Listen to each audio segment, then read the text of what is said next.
Le cœur de l'appareil de renseignement ukrainien visé en pleine capitale. Des installations clés du SBU, le service de sécurité ukrainien, ciblées par des frappes de précision russes.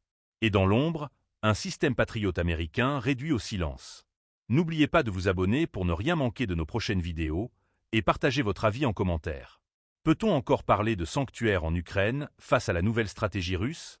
Selon le ministère russe de la Défense, dans la nuit du 24 mai, une opération d'envergure a été lancée contre plusieurs cibles jugées névralgiques par Moscou. Une attaque qualifiée de massive, reposant sur l'utilisation combinée de drones kamikazes et d'armes de haute précision à lancement terrestre.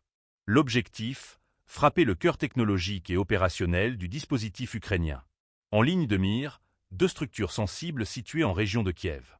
D'une part, le centre de renseignement électronique, véritable tour de contrôle numérique du SBU, chargé d'intercepter, d'analyser et de traiter les communications militaires russes. D'autre part, le centre d'aviation du même service, lieu de coordination pour les opérations aériennes spéciales, notamment l'usage de drones longue portée. Mais l'offensive ne s'est pas limitée à la capitale.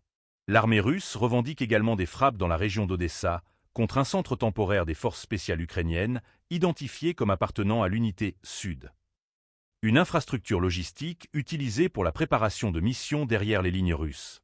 À l'est, dans la région de Kharkiv, un autre point de déploiement a été visé, celui de la 3e brigade d'assaut, Azov, régulièrement engagée sur les fronts les plus disputés du conflit.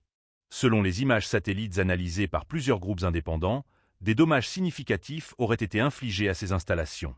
Moscou parle d'un « succès tactique », Kiev reste pour l'instant silencieuse. Mais un autre élément intrigue les observateurs militaires. La mention par le Kremlin d'un système anti-aérien patriote américain, stationné à Kiev, qui aurait été localisé et possiblement neutralisé durant l'attaque.